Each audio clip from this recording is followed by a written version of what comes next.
Phew, unpacking sure is exhausting. It's nice to be able to take a break in my own backyard though, and enjoy the fresh air. It feels like I'm being watched? It's probably just my imagination.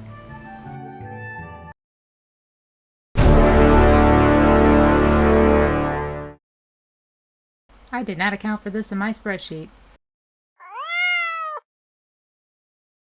Hello everyone, and welcome to my channel, where a cat lady tells stories and shares her life adventures while also rescuing some cats along the way. And that's what today's story is, the time I bought my first house and discovered stray kittens in my neighbor's backyard, thus sending me tumbling down the rabbit hole that is cat rescue. Buying my first house involved a lot of planning, and yes, I did in fact have several spreadsheets. But none of my planning accounted for an introductory course in the cat rescue. Shocking. I know. And while there were a number of reasons I wanted to get my own house in the first place, like earning equity and getting a basement were some of the biggest factors, I will admit that a small part of the reason was so I could get more than 2 cats in the future. But like I said, that was just a small part of it, minuscule. Barely even a factor. I was totally unprepared for a situation like this. On top of that, I had just moved into a new neighborhood and was not yet familiar with the area. I knew I had to help them, but I had no idea what to do or where to start. But despite that, I was able to find a way. If you were ever in a situation like this, hopefully my story can help you.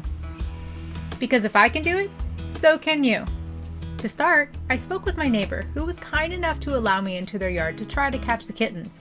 But unfortunately, whenever I would approach, the kittens would hide. So I decided to try to earn their trust and coax them over into my yard to make it easier to catch them later on. And what better way to do that than with food? I used the top of a litter box to create a sheltered space for them to eat. This would also help them get used to going into an enclosed space for when I eventually tried to catch them. After some time had passed, they became much more accustomed to my presence, and it was then time to try catching the kittens. I wanted to try catching the shyest of the kittens first, which was the long-haired brown tabby. I named her Colina during the time that I had her. Her brothers were much more outgoing than she was, and their presence encouraged her into my yard in the first place. The most outgoing brother, who I named Octavius, literally walked into my house on his own. I mean, look at this. The audacity. I was already able to pet him at that point too. So I figured, once I catch his shy sister, I could probably just pick him up and carry him inside. But Taylor, how are you going to catch Colina when you don't even have a trap to use? That's a great question, Taylor. I may not have had a trap at the time, but I'll tell you what I did have, and that was a cat carrier and a piece of string. At this point, the kittens trusted me enough so that I could sit just a few feet away holding the string that was attached to the carrier door. My plan was, put the food in the carrier, the kitten goes in, I quietly pull the door shut and block it so they couldn't get out. Pretty basic concept really. But dealing with kittens, it didn't go completely as planned, as they, of course, decided to play with the string, ignoring the food in the carrier entirely. After some trial and error, I eventually was successful in catching the shy Colina. I took her up to my guest room before heading back outside, picking up her brother Octavius and carrying him inside as well. Shortly after that, I caught the other brother and named him Bellamy. Some of you may have noticed that there was actually a 4th kitten shown at the beginning of this video. That's a whole separate little mystery that I will share later on. I'd love to get your input on it, so please stay tuned until the end of the video. Now that the kittens were safely inside and secured in my guest room, it was time for vet visits! And now a word from our sponsor.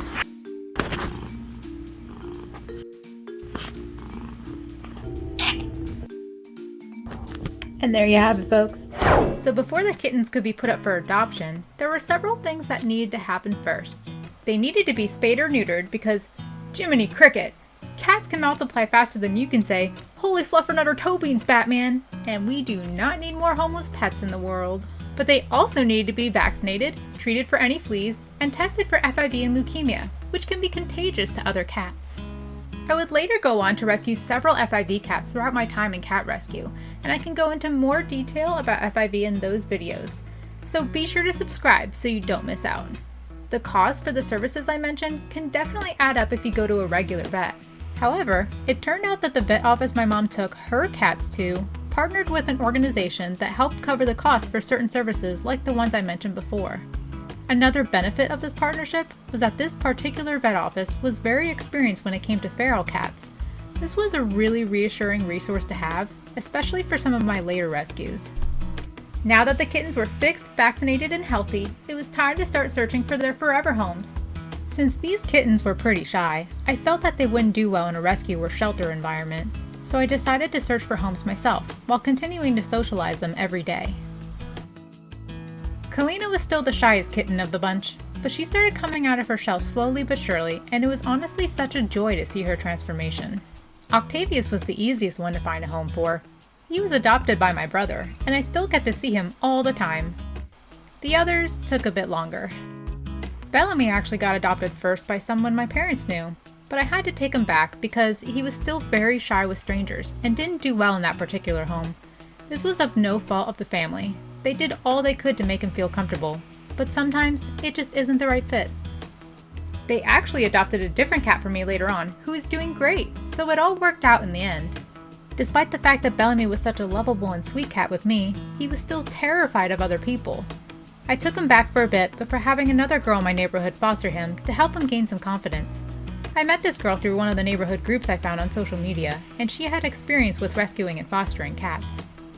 By staying with her, Bellamy would also be exposed to more people coming and going than he ever was staying at my place, and that turned out to be just what he needed. He really blossomed. It is such a confident cat that when I did eventually take him to his new family, he immediately seemed right at home from the second he walked out of his carrier. I was so proud of him and immensely happy that he found his forever home. The person who ended up adopting him was actually a friend of the girl who fostered him for me, and it was a perfect fit. He even had a new kitty brother to play with. Not too long after that, Kalina ended up being adopted by one of my coworkers. You may be wondering, you said you wanted more cats, but you didn't end up keeping any of these kittens you rescued? Honestly, I probably would have kept Kalina if I hadn't personally known the person she'd eventually be adopted by. She had come so far from the shy kitten she once was, and even had just started laying next to me on the couch before she got adopted. I was seriously attached to her at that point, but I actually cried in the office when my coworker asked if she was still available for adoption. But I knew she'd be going to a great home, and this would allow me to help other cats and kittens find their forever homes.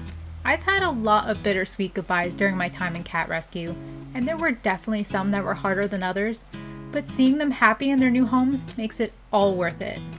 My first foster fail would actually come just a few months later, but that's a story for another video. Now, back to that mystery kitten from before, the one I wasn't able to catch. The truth is, I only saw this kitten 2, maybe 3 times before it disappeared, and I was left to wonder what happened to it.